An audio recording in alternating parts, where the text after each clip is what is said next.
Welcome to the Black Entrepreneur Experience podcast, inside the business, buzz, and brilliance of Black entrepreneurs. Here is your host, Dr. Frances Richards. What happens in Vegas goes all over the world on Black Entrepreneur Experience episode number 520.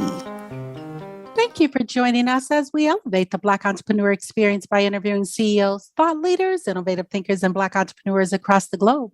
I'm your host, Dr. Frances Richards. Our next guest is creating permanent keepsakes for every occasion. He is an expert in business, entrepreneurship, and the founder of the Engraving House. Welcome, Troy Vincent. Welcome. Good afternoon. Good morning. I'm sorry. How are you? Well, this is the beauty. It's morning, afternoon, or night somewhere, so you can't make a mistake. That's right. I've given our audience such a brief bio. Why don't you fill in the gaps and share with our audience what you'd like them to know about you and your business? Okay, sure. So I started the Engraving House back in 2008. I got introduced to the engraving business back in 2005 and had a mentor. I learned under my mentor, who's still my mentor today, learned under him for 3 years and took the leap of faith back in 2008. So when we first created the business, we focused primarily on keepsakes for weddings, anniversaries, birthdays, all different occasions. 2013, we purchased a monument company that we merged with the Engraving House. And that monument company primarily focused on stone. So headstones, commercial signs, anything granite, marble. So once we acquired that company, that took us more in the direction of focusing more on the stone side and memorials. So right now, today in 2022, 75 to 80% of our business comes through creating headstones for families. We work with cemeteries and we work directly with families as well. So 2021 and 2020 were two of our busiest years since existence. So that's a direct correlation with us being in a pandemic, which has truly impacted our business. I'd say it's been a bittersweet scenario. We've lost a lot of loved ones, but we're fortunate that we've been able to help these families give their loved ones a proper send-off. That's where we are today. Talk about finding a mentor. Yeah, finding a mentor is it's essential, and you have to be intentional about it. Whatever industry, whatever you decide to do, I would strongly suggest you find someone who you deem as successful in that industry, and you have to approach them and ask them point blank, hey, listen, I'm admiring what you're doing. I respect it. I'd like to someday be where you're at. Would you be willing to spend some time with me? So you have to be intentional, and it's okay to have more than one. And yeah, so whether it's in a personal relationship, whether it's professional relationships, having someone that's a little further along in the process to you than you are, connecting with them is essential. A lot of us, we don't really think about dying. We know it's going to happen. Being in the monument business, is there a lot of African Americans in that business? That's a great question. And no, there is not.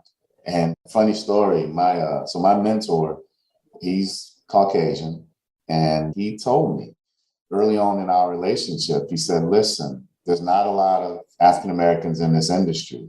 He said, I just wanted to, before agreeing to really mentor you, I wanted to spend time with you to see if you have the heart for this business.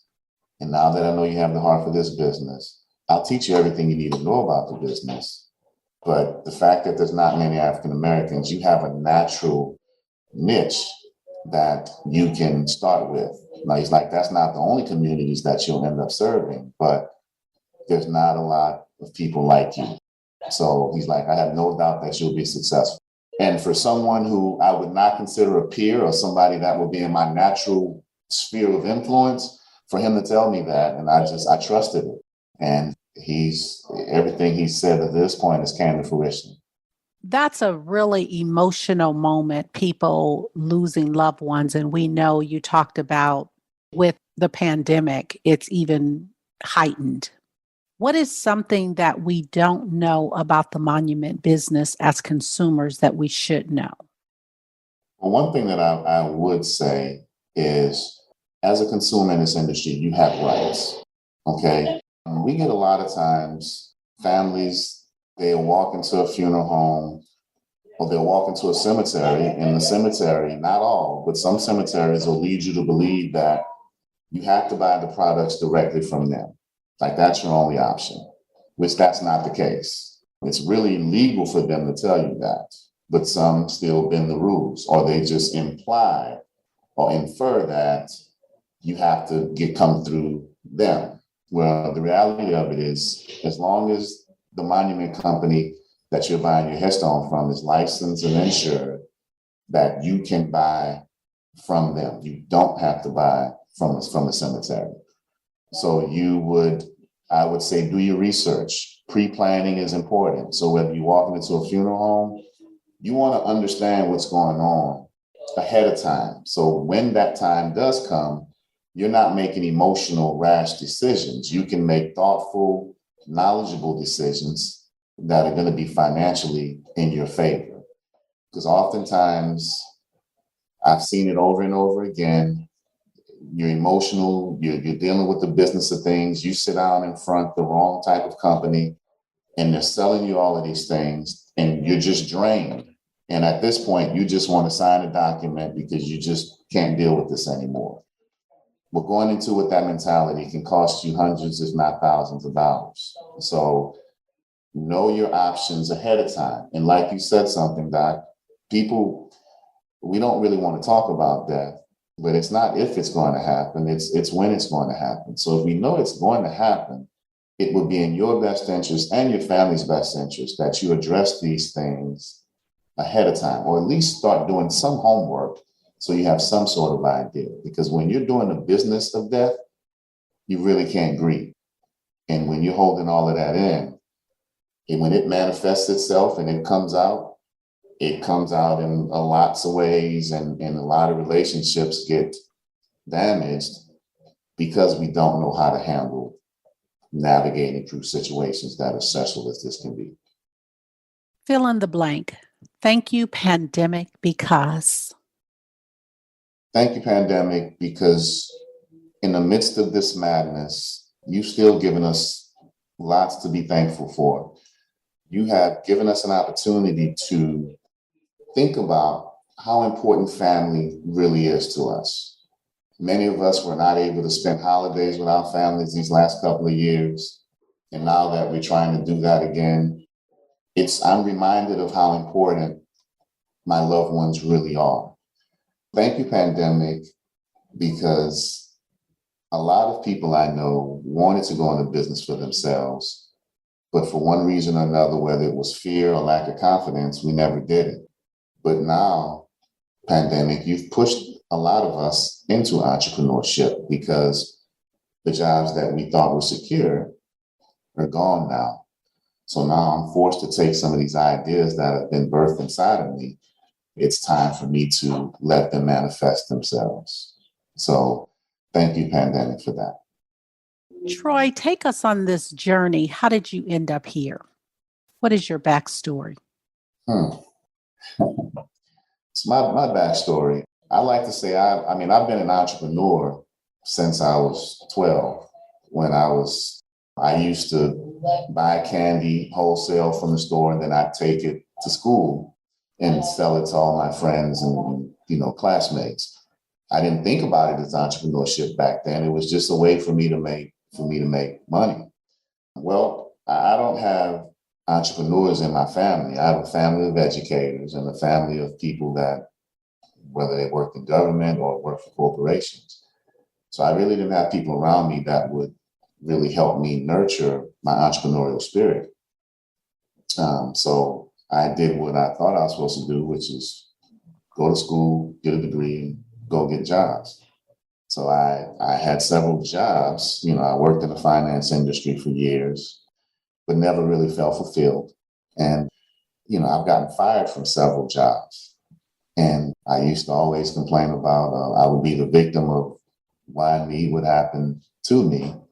But then there was a shift. There was a shift in mindset that I came in contact with my purpose, which it no longer felt like what happened to me, but it was what happens for me.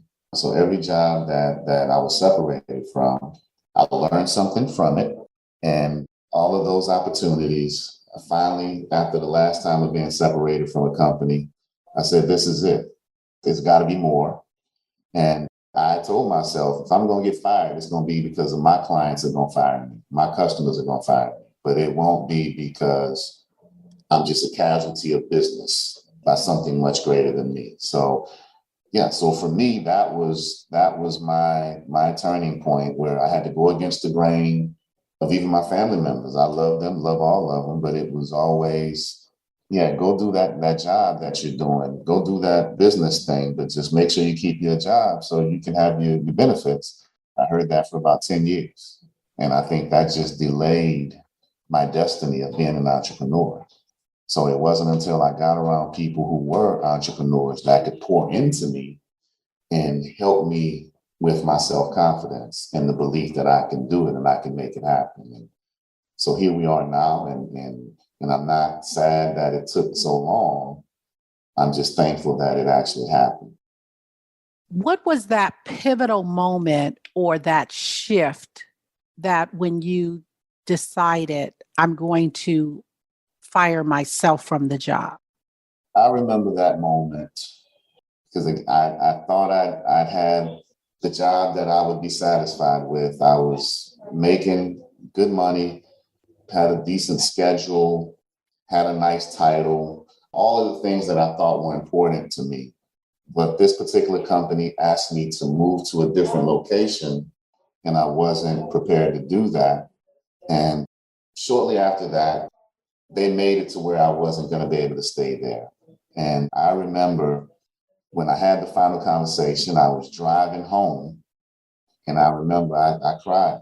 And I said, God, there's got to be, what is this? I know there's a reason for all of this, but what is this? And I took some time, I meditated, I prayed, and I was doing the business part-time, kind of playing with the idea, and then decided, no, this is it. I'm a smart guy. What's my worst case scenario? And if I could bear my worst case scenario, then that's what I needed to say, okay, that's enough. And for me, the worst case scenario is I do the job, it flops, and then what? Okay, I can go back into the corporate world if I had to do that. So once I figured out that was my worst case, I said, you know what? You got to do it. And then the other side of that is, I said, do I want to be on my deathbed talking about I woulda, I coulda, I shoulda, I wish this, I wish that. I said, I'm more afraid to go through life never having tried than being afraid to try and have it not work. So yeah, so I had that. It was those types of conversations that I had with myself. And after meditation, after prayer, I said, I've got to do this. And that was it for me. Thank you for sharing that very authentic story. There's a lot to unpack there. You talked about the worst moment. What's the worst that could happen? Mm-hmm. To date, what is the worst that has happened? And what was your takeaway? Being in business, there's all kinds of, and I don't look at them as worst moments. I look at them as greatest opportunities to correct. I invested a lot of money into a coach that beyond my mentor, I met someone who just sold me on a story of how they can help take me from one level to the next. And I believed it. And so I was sharing with them some ideas that I was wanting to do for the business. And they ended up taking those ideas and giving them to someone else. Because at the time, I didn't know anything about signing non-disclosure agreements. So I'm just freely talking about all these ideas. And yeah, they took them and had somebody else implement them. That was a tough one. What makes you vulnerable? What makes me vulnerable? I care. I care a lot about people. I care a lot about the success of people. I care about other people's happiness. And there are times where that has been taken advantage of. So that people, they've taken that kindness for weakness. And I've been burned a couple times because of that. Talk about raising capital. How did you raise the money to start your business? Well, the majority of it, I was fortunate that I've never been a huge spender. So from my corporate life, I put money aside. So I had that money, and then I had my brother, probably my biggest supporter. He saw me from the ground up, these visions of what I saw for the business, and he was ready to invest in me. So he did. So between my own money and my brother's money, that was the seed I had. So when you were putting this money away, were you putting the money away with the idea of being an entrepreneur, or did that just happen? It just happened. Okay. I think God knew what I needed before I did. I never was a big spender, didn't need a lot of luxurious things. I lived very meagerly.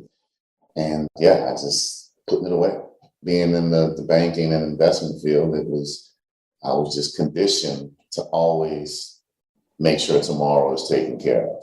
So today, as long as I was comfortable, I always had a mind on at some point I'm going to retire, or at some point I'm going to want to make some major purchases. I just didn't know what that was at the time.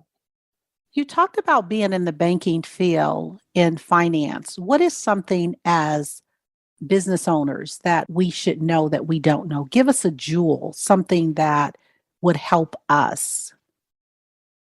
Well, several things. One, there's a lot of money that's out there that's available to us that we don't know how to go out and find. But there's a lot of grant money, there's low interest loans. You just have to talk to people. You just have to talk to people in the banking industry. You just have to network with other business owners, because there's a lot, especially post-pandemic or in the midst of the pandemic, there's a lot of money that are out there. And as you grow, you want to use other people's money. You don't necessarily want to use your own money like I did when I didn't know. You just have to be resourceful. And a lot of times there's a lot of red tape, but it's worth it if you just take your time, whether it's a grant or a forgivable loan or a low interest loan. There's plenty of funds out there for you. Talk about legacy. When it's all said and done, how do you want to be remembered, Troy? And that's a great question, because I think about legacy every day. I always say life is built on what you acquire, but your legacy is built on what you can leave behind. And for me, being in this industry, I always say every day I'm writing my obituary. So I want to be remembered as a person who wanted those around him to become the best version of themselves, and anything that I can do to help them with that, whether it be personally or professionally. I want people to say that I lived it. I walked the walk. I didn't just talk the talk. I want people to know that kind word can go a long way, and you never know the impact that it would have. And words are free for us to give out. So why not just give kind words out freely? But the value of the recipient can have it can be invaluable. So any chance that I get, I want to try and pour into those who I come in contact with on a personal or professional level. When my time comes and they're having a celebration of life for me, no matter who gets up and speaks about me on my behalf, I want them to be able to share that same message. Your engraving business, the monument business, and I know you may have many. Talk about the most impactful story to give our listeners an insight into your business. What is the most memorable story regarding your industry, what you do, your craft? A couple years ago, and it was right around this time, it was for Dr. Martin Luther King. It was commemorating his life. There's a small city here in Georgia, the city of Carrollton. And the city had come to me and said, hey, we want to do this monument of Martin Luther King in Carrollton. And Carrollton is a city that it's had some challenges. It's a typical Southern small city that has a racial divide. So there's a lot of history that's there. Originally, I looked at it, okay, it's another monument. We'll create it, we'll go erect it, and then move on. Well, when we went to erect it, I didn't realize they had a big ceremony. And we got there, and there were multiple generations of African Americans, people of all races. There were brand new babies out there, and I was able to connect with a lady who was 98. And the sheer appreciation that they shared for my company and what we were doing, I didn't realize the importance and the significance of having this type of monument right in downtown Carrollton, right near the courthouse. That was a huge, momentous moment for that city. And so I quickly realized that this is not just another project for us. We are part of history for this city, and hopefully pivoting to continue to make, to bring this community together. So yeah, that happened, I want to say maybe 2 years ago. But yeah, that one stands out to me because of the significance of it and the wide range of people that was there to witness this happen. You're talking about Martin Luther King, who was an amazing Martin Luther King Jr., who was an amazing man. And I could hear him say, "Go be great." Troy, go be great. What does that mean to you? And how will you exemplify today being great? Yeah. So whenever I talk to people, I always wonder whether it's an email or whether it's a conversation, it's always make it a great day or create a great day. It's never have a great day, because in my mind, having it is you're just hoping. Making it or creating it, it's a mindset.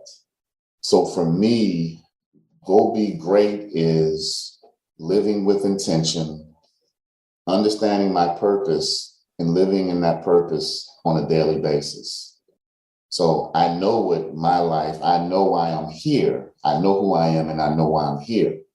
So for me to be great is exemplifying that in my interactions. So at the end of the day, when I'm laying my head on the pillow, I reflect on my day, and I want to try and ensure that I made a great day. That doesn't mean that I won't have challenges throughout that day, but I let my challenges, they might be challenging moments, but I don't let those moments turn into days. So when someone tells me, "Oh, I'm having a bad day," I always question them. I'm like, what does that mean? "Oh, something just happened." Okay, that just happened. But that was then. This is now. You had a bad moment, but you didn't have a bad day. You went to bed, you woke up this morning. That wasn't bad. You got food in your mouth. That wasn't bad. So there were things that happened in the day that was good. You just had some challenges in that moment. So for me, being great, like I said, it's understanding what my purpose is and knowing that I've walked in that purpose for the day. What is your purpose? My purpose is to be a leader in my community, pour into young people, help them become the best version of themselves. As a mentor, I kind of cover up the potholes for them so those who are coming behind me can have a smoother track to run on. My purpose is also entrepreneurship, sharing my story, sharing my struggles with other aspiring entrepreneurs to help, if they're in neutral, help get them out of neutral in the drive. And just be somebody who just will continuously build this legacy by just pouring into other people. Data is king. How do you use data for your business? Well, it drives my decisions. And data comes from so many places. Traditional ways of researching my industry to understand what the trends are. So I'm an avid reader. I'm an avid listener. I don't read a lot of books. I do a lot of audio books because I don't sit still long enough. So I use my vehicle when I'm driving. That's like my mobile library. Data in terms of just having conversations. I'm very fortunate in that I feel like I'm a great listener. So I just talk a lot and I listen even more than that. So yeah, data drives everything I do in the personal and professional realm. And how are you collecting the data? Well, in my business, I have a customer relationship management tool that we put information in the system. We have spreadsheets. We have articles that when we find articles, we gather them and we archive them. So yeah, whatever information that we seem that seems usable for us, we make sure to document it, and so we can always refer back to it. What is your zone of genius? Genius is that's a huge word, right? I am not in a position where I could use my name and genius in the same sentence, but I would say where I know my sweet spot is being able to connect with people of all walks of life, whether it's a boardroom, whether it's a street corner, whether you're American born or whether you're born internationally. I've been fortunate that I have a varied background and lots of experience that I can connect with you and still be able to pour into you. And that I think that's my sweet spot. I want you to have a monologue. I want you to name this person, living or not. And this person has inspired you so much. Name the person, and what are you saying to that person? I would say that person. I would say my grandfather. My grandfather was married to my grandmother 50 plus years, had 6 children, had a 4th grade education. He was an entrepreneur before I even really understood what entrepreneurship was. He had a dump truck business, and he died when I was fairly young. But I do remember having some conversations with him, and I remember just watching him interact with my grandmother. He, very quiet man, didn't say a lot, but when he did say something, his voice rang loudly because you knew that if he's saying something that it must be of importance. So I didn't really understand that, although I watched it. I saw him. I know he'd get up it was 4 o'clock in the morning. I know everyone was still asleep when he would get up. And when he would come back, everybody would settle in and for the day. Just remembering him and just his work ethic, I like to say that kind of seeped into me. His work ethic, his love for his family. He was a true man's man. And formally, he wasn't highly educated, but extremely intelligent, which I even still think about that today. I am a proponent of education, but I'm more of a proponent of learning. So whether that's in a formal setting or not, we all have the capability to learn and we need to constantly learn. That's how we grow. So, yeah, I think so. I took a lot from him, some of which was intentional, but most of it, I think, was just subconsciously passed down to me. What is your most memorable moment in life or business? As I really look back, I'll say the most memorable point in my life, the most significant point. I was a teenager in New Orleans, and I was starting to make some poor decisions, some poor choices. And my family decided that they were moving me out of the city because they feared for my life. They said, the way I'm going, I'm not going to make it, and it's not going to happen on their watch. They were moving me. I had a conversation with a cousin of mine who a lot of the decisions that I made that weren't, I was following his lead. He was an older cousin. I looked up to him, so he got me involved in a lot of things. In the last conversation that I had with him prior to leaving, I remember because he had dropped out of high school and he was just living on his own, selling drugs. And I asked him, I said, man, what are you going to do with the rest of your life? And I remember he went into his pocket and he pulled out this huge wad of money and he's counting the money. And he says to me, he's like, I got more money than anybody in our family. When it's over, it's over. And for the first time, something clicked in my head. And I said, man, I said, that sounds stupid. I said, you 18, what you talking about? And he punched me in the face and he said, don't ever talk back to me like that. You don't know what you're talking about. You crazy. I left and I moved. And it was actually 10 days later, my grandmother called and told me he had been killed. And it was at that moment something clicked, because I knew that had I not moved, I would have been with him because I was on his coattail. I went everywhere he went. So that was the first time I said, there's a purpose for my life. I don't know what it is at this point, but it wasn't my time to go. And I think from that moment, I had not found my purpose yet, but I understood what the concept of there's something my life means and I'm supposed to be doing with it. And eventually I'm going to find it out. And it was at that point I started at least being cognizant of mortality of life and what's supposed to happen for me.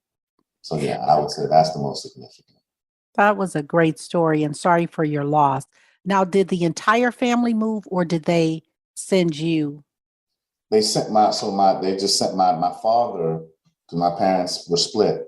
And then my father was moving. He was actually going to Iowa and to finish getting his PhD. And he's like, no, you coming with me. And I was like, Iowa. And I'm like, no. You want me to leave New Orleans, all of this, and go to Iowa? Like, yeah, I fought, I kicked, I screamed because I was leaving my friends. I was leaving the coolness of being in the city and doing everything I thought was hip. But yeah, I'm thankful for them today that they saw enough in me to say, nah, we're not going to let you be a statistic. And it was actually my senior year in high school. I had been expelled. And so I couldn't go back. I couldn't go back to the school that I'd been attending. I would have had to go to another school the school that I would have had to go to that I was just district for, it wouldn't have been a good situation. And they knew that. And they said, no, you need a fresh start. That's beautiful. Yeah. That's beautiful. Thank you.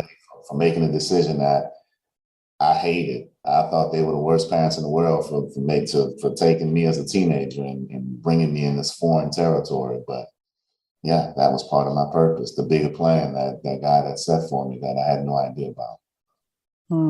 That's real talk, Troy. Thank you so much for that. Yes, you're welcome. If you conducted this interview, what is the one question you would have asked yourself? I want you to ask the question and answer it. So being that this is entrepreneurial based, I would ask, are there any words of wisdom or any advice that you can share with aspiring entrepreneurs?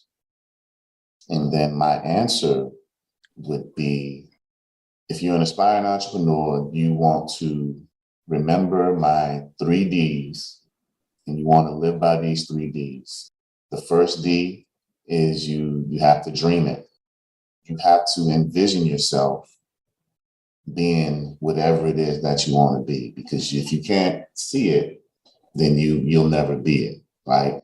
So that's the first D. You have to dream it. The second D is you have to diagram it. You really have to sit down, you write it out, you make it plain, you make it specific. So it's not enough to say that, hey, I want to be a salon owner. No, I want to be a salon owner on this side of town by this date, have this many employees. This is the type of customers that I want. You have to write it down. You have to make it as plain as possible so you can always look at it and it's measurable. So the third D is you just have to do it. And that's the part that we get stuck. It's the whole ready, aim, fire. When you're shooting a gun, well, we ready and we aim, but a lot of us stay just aiming. And whether it's fear of not being able to do it or not having the people around you that can pour into you to help you with the confidence to do it, those are all important things. So having a mentor, having the people that can show you that, hey, this is possible, you can do this, having them around you is important. So a lot of us don't have that. And I even think back in my own family, my he was in education. He was a principal for a lot of years. And just recently we had a conversation and he told me how proud of me he was, when he actually came and visited one of my offices for the first time. He said, "Oh, this is a real business." Kind of laughed and I was like, yeah. He told me, he's like, "I wanted to be in business, but my grandmother, she never really encouraged it." And he told me the story. He said, when his grandmother, my great grandmother, when she was on her deathbed and he was having a conversation with her, he said, "I always wanted to be in business, but I know, you never really promoted me doing that." And he asked her why. And she told him, she said, "Well, because of the Iceman." He said, "The Iceman?" She said, "Yes. The only person I knew in business for themselves was the Iceman." And she told him, "I used to see one week he would come and he would make a quarter, but the next week he'd only make a dime. And I just thought that was so bad. And I never wanted that for you. I always wanted you to make sure you can go get a good job and somebody going to give you some benefits and they going to pay you regularly so you know what you're going to get."